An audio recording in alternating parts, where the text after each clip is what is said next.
Good evening to all the delegates and the speakers of the 75th year of the International World Health Day. Yes, and this is the 75th year, the World Health Day, and April 7, 2023, and reading on the Cisco Webex platform. And now I am going to introduce our best friend and our colleague from Karimnagar, born but settled in America, and he's a practicing lawyer there. Dr. Kaveti Srinivas Rao, international lawyer.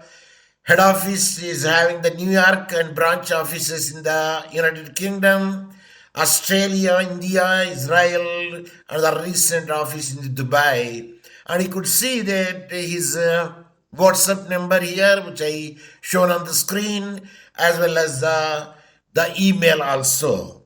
Now, in the absence of him, that we would like to play his recorded version on the occasion of the 75th year of the World Health Day. Please pay attention to. Oh, hi, this is Dr. Srinivas Kabeti from New York. I wish everybody a happy Health Day today, and we are celebrating it all over the world, April 7th. I want to touch base a little bit about the history and why we are celebrating and what are the obligations of government. First of all, after World War II, the whole world was facing human crisis. It could be health crisis, or people died, and a lot of people became disabled. So World Health Organization (WHO) was constituted on April 7th, and the first year they have celebrated July 22nd. They have celebrated World Health Day. Every year, World Health Organization is having an agenda for celebrating. Every year, 1 year they had physical health, another year they had mental health, and this year they said in 2023 that all world has to be healthy. Why they come up with this, we have to go back and see a little what happened a couple of years ago, the pandemic. Because of COVID, there was a health revolution and health consciousness revolution in the world.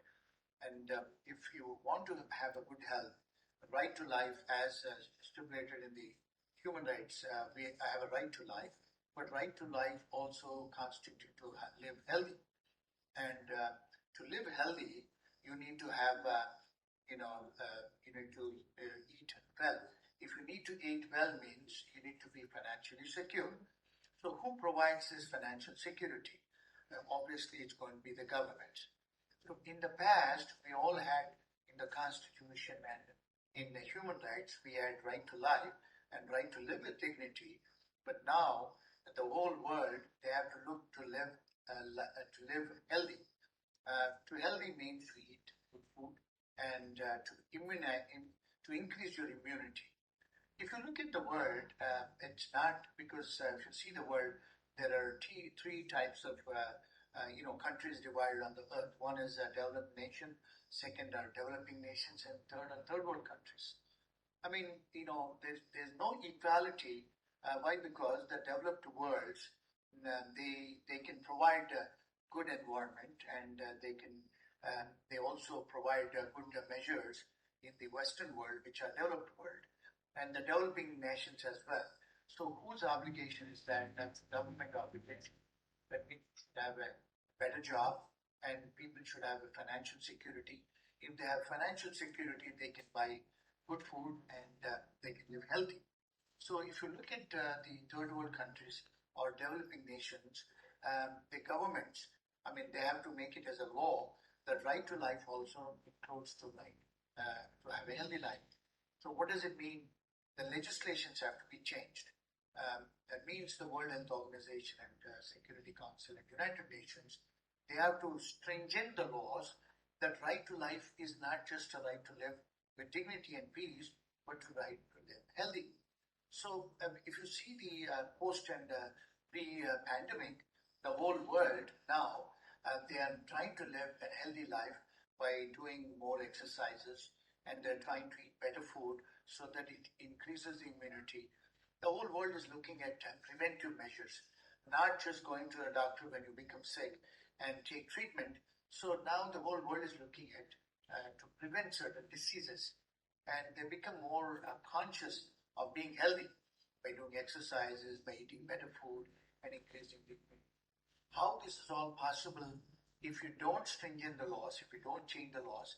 It is not possible for the whole world for the governments also, because it is an obligation on the government because they are the taxpayers. So it is the obligation of the governments to change the constitution, to change certain human rights laws, so that the government makes certain measures and provide certain financial security, and there's an obligation of the government to even eradicate poverty. So that means the developed nations have to work with developing nations so that they can change the law. And being legislators and lawyers and judiciary as the judges, it is an obligation on the lawyers and the parliamentarians, lawmakers and judges, and even the United Nations to change the laws. So as a lawyer, it is my opinion as an international lawyer that how can we achieve this? So the only way we can achieve this is by changing the law. So we have to make a change, and we have to let the government know that the law has to be changed, and there has to be certain referendums, and there have to be certain movements by the citizens all over the world. And if it becomes if the citizens get aware, they will change the laws in each country, and all the countries, United Nations will come together, and the whole world will be a better place to live. And this is my legal analysis from an international lawyer standpoint. Thank you very much. Thank you very much, Dr. Kaveti, for your nice brief and giving from the various aspects of how a healthy one should be. And you cover the developing nations, and developed nations, and the role of the government to see that the law should be changed.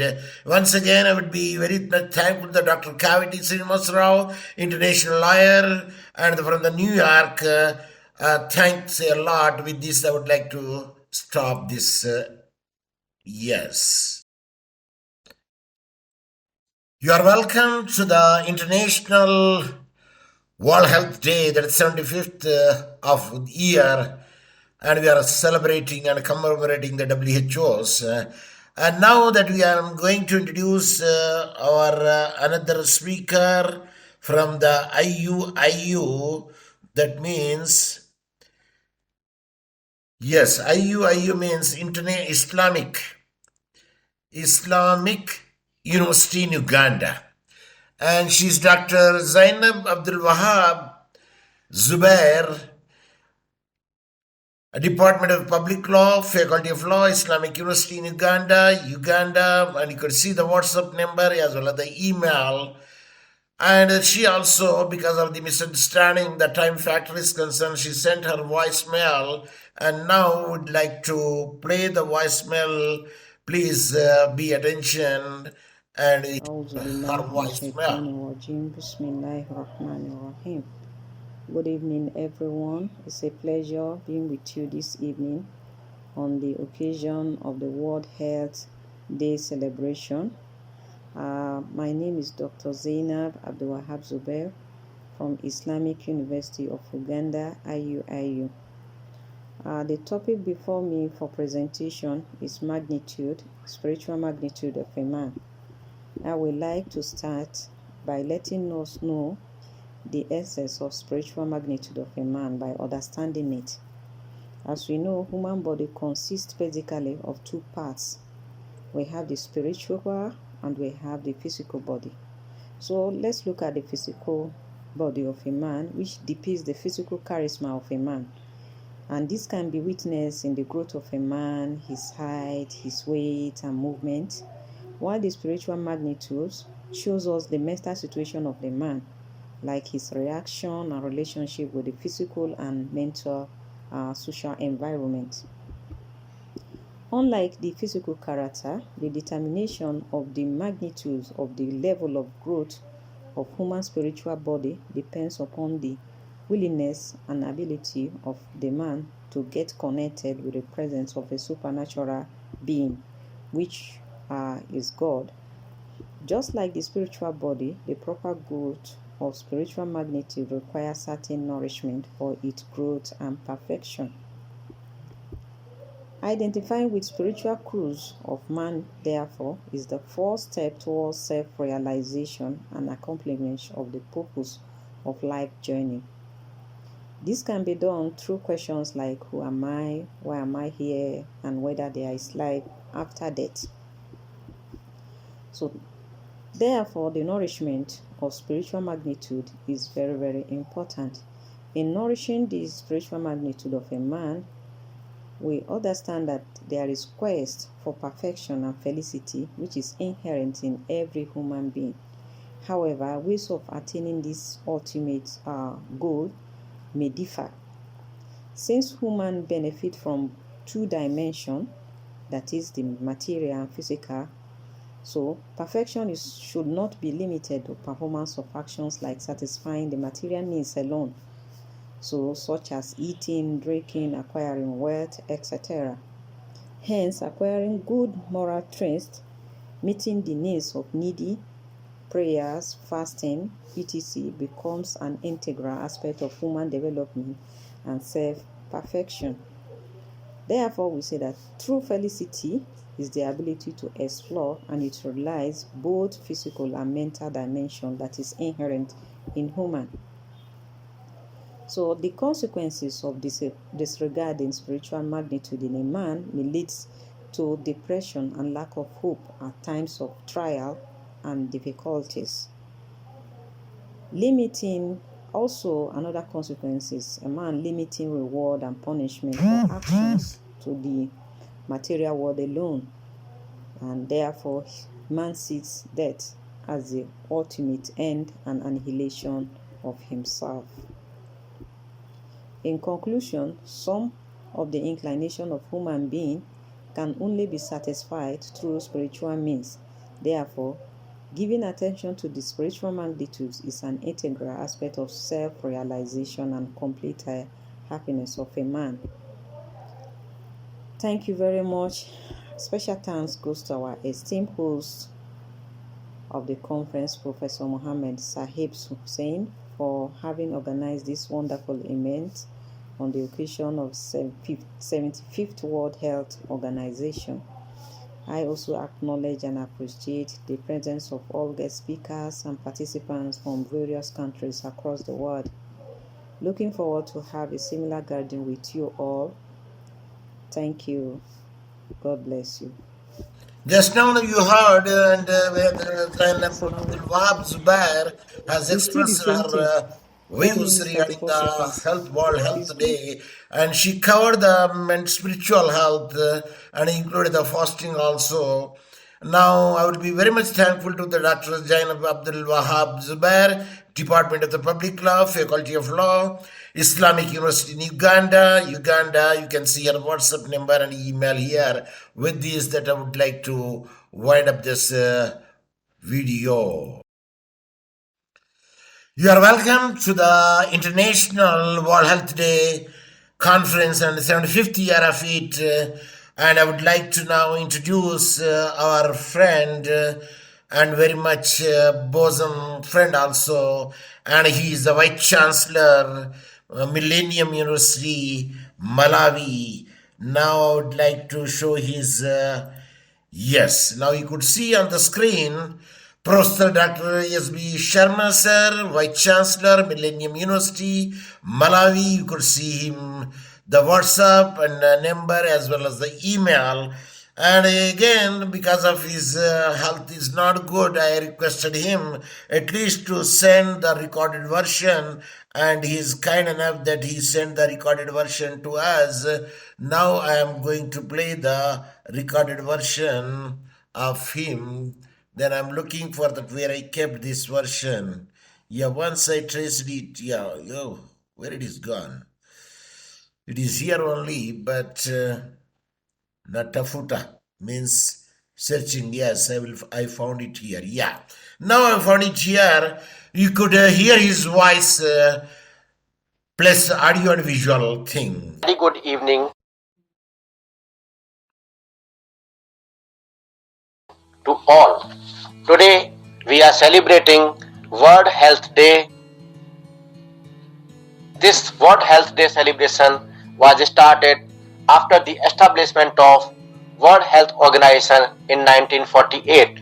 So today we are celebrating 75th World Health Day. I congratulate to all concerned doctors, nurses, health workers, all people who are directly and indirectly related with this profession. I am also highly thankful to Professor Dr. Mohammed Saheb Hussain for Dean St. Augustine University, Tanzania, Africa, for organizing the webinar on this most relevant topic in present perspective. He is the convener of this program.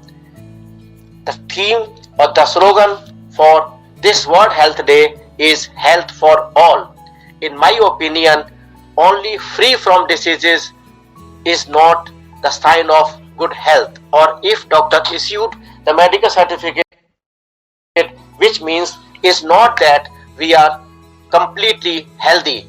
This health cover different aspects like physical well-being, mental well-being, psychological well-being, and spiritual well-being. We as a complete system made by physical, mental, psychological, and spiritual aspect. So in my opinion, the person must be physically healthy, mentally healthy, psychologically healthy, and spiritual healthy. Physical healthy means he do not have any type of diseases, but mentally healthy means he should not have any type of negative thoughts to everybody, to anybody. If he has any type of negative thoughts, that means he is not mentally healthy. And psychologically healthy means he should have balanced emotions. He should not unnecessarily hate to the people of the society. Then we can say yes, he is psychologically healthy. And spiritually healthy means we should have the love and care to all religion, all type of people of the society, because our ultimate purpose to care the mankind. If we will care the mankind, then our purpose will fulfill. Because the ultimate purpose of this celebration is the complete physical, mental, and social well-being, and not merely the absence of diseases. We know that healthy body has healthy mind. If our mind will healthy, then we can make a beautiful society. So I just want to congratulate all the organizers of this webinar for spreading the new message for the society, new awareness to the society, that if we will healthy, then we can give the best to the society, we can make the beautiful society, and ultimately we can serve the mankind in a very better way. Thank you so much. Yeah, just now you heard the voicemail of Professor Dr. S.B. Sharma sir, Vice Chancellor, Millennium University, Malawi, and he expressed the different types of the mental, physical health condition is in. And he cited also one of the proverb, and I will emphasize on the proverb. If he cited the African proverb that is a healthy mind is in a healthy body. But when you say that Asian proverb, which I already said in my speech, a sound mind in the sound body. So with this, that I would like to wind up today's his voicemail.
The love.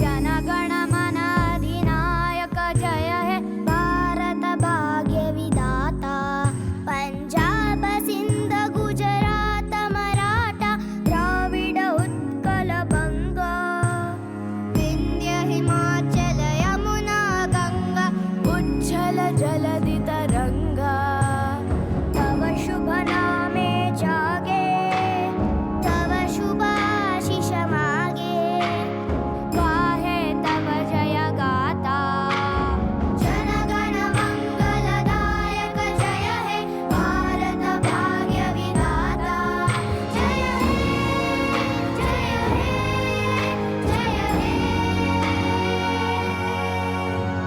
जय जय जय जय हे Jai Hind.